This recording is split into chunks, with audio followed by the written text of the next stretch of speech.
Welcome. This is a short horror story I wrote, inspired by a chilling urban legend from Japan. The plot is about a janitor works late at night cleaning a high school rumored to be haunted by Hanako-san. The mirrors in the girls' bathroom seem to whisper to him as he works. What begins as soft murmurs escalates to visions of a girl in a red skirt reflected behind him. Curious about the plot twist? Welcome to the Urban and Myth Podcast, Episode 3. Hanako-san echoes in the mirror, scary school story in Japanese urban legend. Chapter 1, Late Hours. The school was quiet, far too quiet for Gerald's taste. It had been years since he worked night shifts, but the new job left him with little choice. The building always seemed larger at night, the hallways longer, the shadows deeper. Gerald mopped the floors, his mind drifting between thoughts of bills, his aching back, and the unsettling feeling that something wasn't quite right. The janitor's closet smelled of bleach and old rags. It was tucked in a corner near the girls' bathroom where the rumors always started. Hanako-san, they called her. Kids with their wild imaginations. He hadn't thought much of it when he heard students whispering about the ghost, but tonight the silence hung heavier, and the whispers felt less like child's play. Gerald dragged his cart down the dimly lit hallway, wheels squeaking against the tile. The bathroom was his last stop before clocking out. He was always reluctant to clean it, though he couldn't explain why.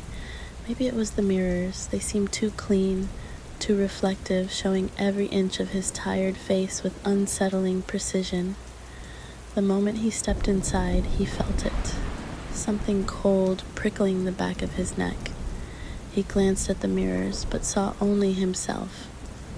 Shaking his head, Gerald set to work, pushing the mop across the floor, ignoring the faint sound of whispering. Chapter 2, Whispers in the Dark. The sound started small, almost like the wind slipping through a crack in the window, but the bathroom had no windows. Gerald paused, mop in hand, listening intently. It was faint but unmistakable, a whisper, so soft it might have been his imagination. He turned toward the mirrors. His reflection stared back, worn and weary. But something was different. The lights above flickered, casting strange shadows across the stalls. As he moved closer to the mirror, the whispering seemed to grow louder, though the words were still indistinct. "Kids playing tricks again," he muttered under his breath, though he knew the school was locked tight at this hour. He bent down to scrub a stubborn stain from the sink, feeling that strange chill creep up his spine again. Out of the corner of his eye, something moved. Gerald snapped his head up, staring into the mirror. For a second, he thought he saw a girl, just a flash of red fabric near the back stalls. His breath hitched in his throat, but when he turned around, the bathroom was empty. He laughed, though it sounded forced, even to his own ears. "Getting jumpy in my old age." But the whispers didn't stop. They followed him as he cleaned, growing more insistent with each pass of his mop. He avoided looking at the mirrors now, afraid of what he might see, though he couldn't admit that to himself. By the time he finished, the whispering had grown louder, clearer. It almost sounded like someone calling his name. He turned toward the mirror one last time, and for just a moment, he saw her again. The girl in the red skirt standing right behind him. Chapter 3, The Legend of Hanako. Gerald couldn't shake the image of the girl in the mirror. Her red skirt, her pale face, it stuck with him like a bad dream. The next morning he asked a few of the teachers if they'd ever seen anything strange in the school. Most shrugged it off, but Mrs. Nakamura, the history teacher, paused. "You haven't heard the story?" she asked, her voice dropping to a whisper, as if speaking too loudly would summon something unwanted. "Hanako-san. They say she haunts the girls' bathroom. It's an old urban legend from Japan, but the kids here believe it." Gerald smirked. "A ghost, huh?" Mrs. Nakamura didn't smile. "It's not just the students who believe it. A few staff members have had encounters. The janitor before you, Mr. Abe, he disappeared. No one knows what happened. People say his face showed up in the mirrors afterward." Gerald's smile faltered. "His face?" She nodded.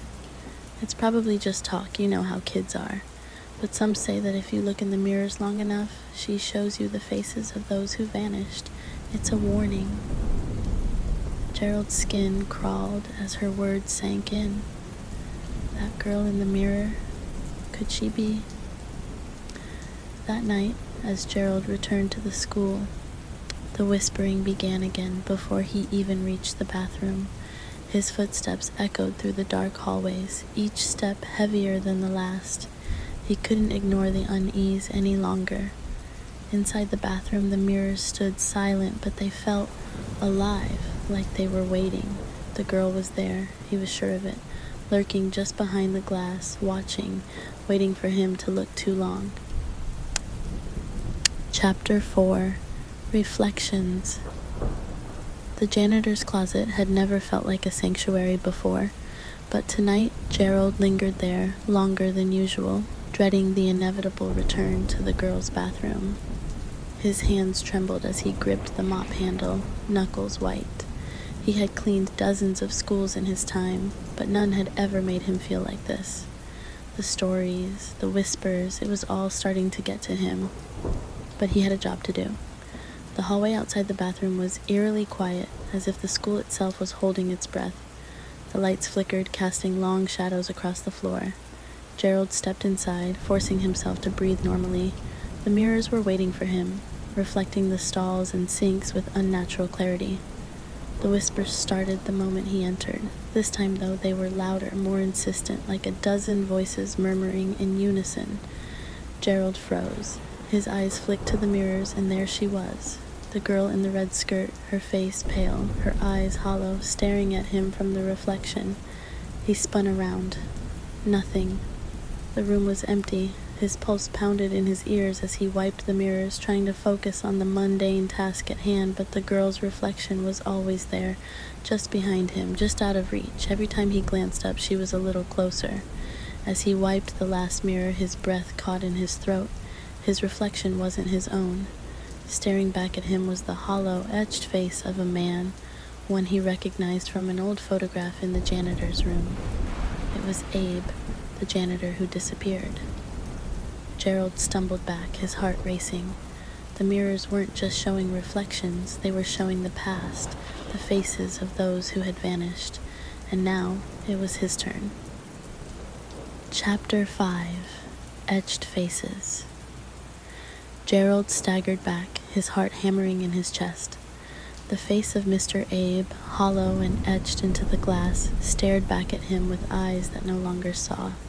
The whispers in the bathroom had risen to a fever pitch now, circling him like an unseen presence, growing louder with each passing second. How can this be?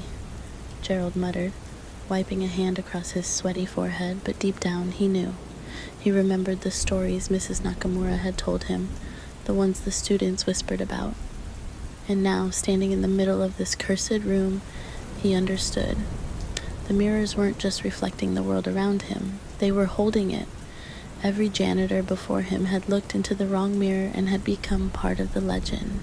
They had vanished, just like Abe, their faces etched into the cold glass, trapped forever. The truth crashed over him like a wave. There was no way out. Gerald spun around, scanning the bathroom as if an exit would magically appear. But no matter which way he turned, the mirrors reflected back at him, showing not just his reflection, but the hollow, twisted faces of others, janitors who had vanished over the years, all of them staring at him, their mouths open in silent screams. He took a step back, his legs trembling, and turned to leave, but the door to the bathroom slammed shut on its own. The lights flickered, casting long, ominous shadows across the tiles. There was only one mirror left, the one closest to the door. He felt its pull like an invisible force drawing him closer. With trembling hands, Gerald approached it, his breath shallow, his heart pounding. The whispers were now clearer than ever, chanting his name over and over again. And then he saw it, his own face starting to twist, starting to etch itself into the glass. Chapter 6: The Final Reflection. Gerald's breath caught in his throat as he stared at the mirror. His own face, once familiar, had begun to change. The edges of his features softened, smudged like an old photograph fading with time. His eyes, once full of life, looked dull, sunken into the glass as though they no longer belonged to him. The whispers swirled around him, growing louder, more urgent. His name echoed off the bathroom walls, overlapping as if a dozen voices were calling him from inside the mirrors. And at the center of it all stood Hanako-san. She was no longer just a reflection. This time she stood behind him so close he could feel the coldness of her presence. The red skirt swayed gently, the pale skin of her face glowing in the dim light. Her eyes were black voids, filled with the faces of those who had come before him. Gerald turned to run, but there was nowhere to go. The door was gone, replaced by another mirror, trapping him in an endless corridor of reflections. He was surrounded. Everywhere he looked, the mirrors reflected his horror, the faces of the other janitors staring back, etched forever in the glass. Hanako-san's voice whispered, "You are next." With a sinking feeling, Gerald realized the truth. This was why no one ever escaped. The mirrors weren't just showing the past, they were claiming the present, and soon he would be part of them. His face, his soul etched into the glass for the next janitor to see. In a final, desperate attempt, he closed his eyes, refusing to look at the mirrors, but it didn't matter. He could feel it happening. His body grew cold, his mind heavy, and when he finally opened his eyes, it wasn't his own reflection staring back at him. It was his face, twisted and etched into the mirror, just like all the others before him. The whispers stopped, the mirrors went silent. And the next morning, when a new janitor arrived for his shift, he paused in front of the bathroom mirrors, a puzzled look on his face. He swore he could hear something, just faint whispers calling his name,